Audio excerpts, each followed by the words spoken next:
Ladies, gents, welcome back. As of writing this video, Super Mario Odyssey has released over 6 years ago. I remember playing the game for the first time back in 2021. There's a little story about how I got this game. I remember I was at a Target with my brother. He asked me what game should we get, Super Mario Odyssey or The Legend of Zelda Breath of the Wild. I chose to get Mario Odyssey because I did not really care about Zelda at the time. It came down to a rock, paper, scissors, and I won. We ended up buying Odyssey, and for some reason I wanted Help Wanted at the same time, the Five Nights at Freddy's game as well, so I just took it as a bonus as well. That might be a future YouTube idea. Anyway, moving along. When I first played the game, my only goal was to just simply beat the game, just like any other player. It wasn't really bad casually, but I thought it left a lot to be desired. Until recently, I picked up the game again because it was mainly one of the games I haven't took into 100%ing it. So here's where my updated thoughts come in. And to be honest, this isn't really a video essay per se. This is more just me about gushing how I came to appreciate Super Mario Odyssey. Well, here's the thing. You don't truly appreciate something until either it's gone or you see everything it has to offer. I hope it's an original quote. Moving along, I want to start by saying just how nice it feels to control Mario in this game. The Cappy is great, with the capture gimmick is arguably one of the best Mario gimmicks in the entire series. Even playing with motion controls, it feels nice and fluid, not forced. Unless you're using the Pro Controller, which that's a different story. I believe the Joy-Con experience is more comfortable because it's more preferable to play motion controls, at least in my opinion. I mean, not only that, there's the speedruns of the game, which are crazy to watch. I know we've gone down to around like 55 minutes. I believe that's around the world record. I still haven't checked because it hasn't really gone down significantly. It was like 1 hour and a few minutes a couple years ago. Now it's down to 55. So the fat trimming is still going on with the speedruns of this game. A lot of new things are still being discovered, and not only that, it's just ridiculous to pull off all the movements such as the nut jump and all that good stuff. There's a lot of things I want to say, but I'll try to keep it brief and not go on a whole long hour tangent. So there are over 10 kingdoms you can run around and explore. Unfortunately, some of these kingdoms are just boss fights or a challenge. Run a few of them stand out, such as Bowser's Kingdom, Wooden Kingdom, Snow Kingdom, Lake Kingdom, and my favorite, Seaside Kingdom. It's just so beautiful how nice Seaside Kingdom is. I came to appreciate it. That's the sole reason I wanted to make this video, just by how relaxed I felt in Seaside Kingdom with the music and the aesthetic of the overall kingdom. And most of the footage here is like the sunshine fit, which is shades and the cool shirt of the power stars or the power shines. However, there is one thing I will absolutely say that is dumb and mind-boggling about this game, but it's not entirely bad. The outfits themselves are genuinely pretty good, with some of them standing out, like the Mario 64 outfit, the Sunshine outfit that I mentioned earlier, Skeleton fit, known for costing both 9,999 a piece, so that's a lot of grinding to do. Unfortunately, it's also a sluggish and tedious process to get 9,999 coins, because it's not like you can simply get that many coins and call it a day. You have to do it a number of times. If you were trying to collect all the outfits, which some are only available to purple coins throughout the kingdom, and all boys are paying to collect, and as of writing this script, I've only gotten one kingdom where I collected every single coin or purple coin, the Mushroom Kingdom. Now the Mushroom Kingdom is only available in the post game, which Mario Odyssey isn't that long to be fair, but the Mushroom Kingdom is large, not as large as the other kingdoms, but still fairly large, basically almost a replica of the Mario 64 kingdom, but not really. There's a lot of moons, 100 moons, most of them are achievements, and they're not bad. Sub moons are really good. You can also rematch the bosses, but mostly what I think about getting all the purple coins and grinding, it's just slow. It's a tedious process. You can either do it by doing this one mini level in Bowser's Kingdom or Luigi's Balloon World, which I dread. That's basically all my issues with the game. Not that many. The fact that a few kingdoms are only boss kingdoms, or the final kingdom, the darker side, which that's the only one where I'll let it slide because it's ultimately like a final level, like a perfect run from Galaxy 2 or Champions World, Mario 3D World. But Cloud Kingdom,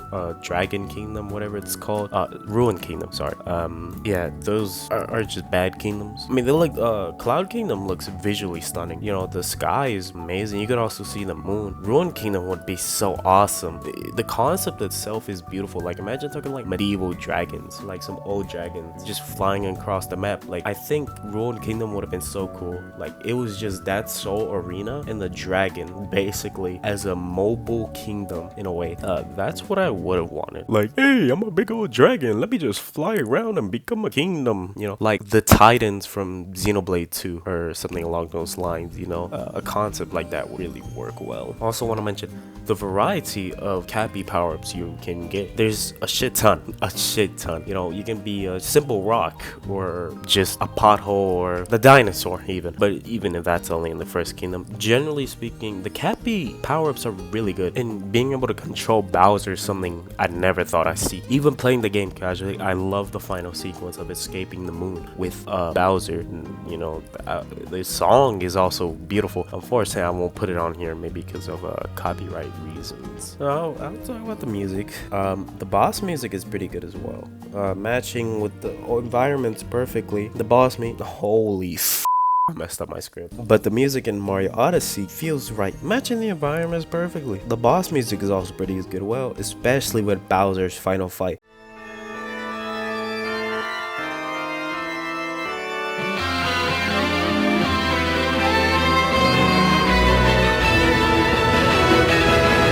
I mentioned earlier that I started playing the game recently in 2024, just exploring the kingdoms around at my own pace, collecting the moons, running around aimlessly. I always went to Seaside Kingdom to relax in the game and got a similar feeling to this when going into Lurland Village in Breath of the Wild, which I did a video of the game a while back, but it was so shitty that I decided to pirate it. Both of those games have truly gotten me to relax, and I appreciate what Mario Odyssey truly has to offer. And while I'm only 700 moons as of editing this video, moons I've collected, and then I know I plan to 100% the game sooner or later, but Mario Odyssey casually is nothing to be special or write home about, if I'm being honest. While it's a great game, you won't truly appreciate everything until you see how everything it has to offer. I've also heard how much of a nightmare 100%ing Super Mario Sunshine is, and it gets you mentally insane, just like Chozo. And considering how linear Galaxy is, 3D World, and basically games through that length of 2007 to 2013. Not to say Galaxy to 3D World are bad games, but the linearness of those games ultimately makes these games feel less grandiose, which I say loosely because Galaxy is grandiose with the orchestral music and different planets and all. Galaxy 2 is still good, while 3D Land and 3D World, I can see why people don't like those games, but I genuinely enjoy them. They were solid games, you know. Bowser's Fury as well still took what Odyssey had, but with the 3D World controls, a neat addition to the 3D Mario series. I haven't had a lot of fun 100%ing a game in a while till Mario Odyssey recently. Before that was probably Celeste or Hollow Knight. You know, I guess Supersonic Odyssey, Breath of the Hedgehog counts because somehow it was my most game in 2023, having the most hours. To be honest, I basically 100% of Mario Wonder a while ago as well, but I honestly find the game to be a huge nothing burger, and that may be a hot take. You can argue it's visually stunning, the art style, solid soundtrack, Wonder Gimmick are all a good additions, which I agree, but it just left a lot to be desired. I find the game to be mad easy, even with the special world levels, except for that Goomba one.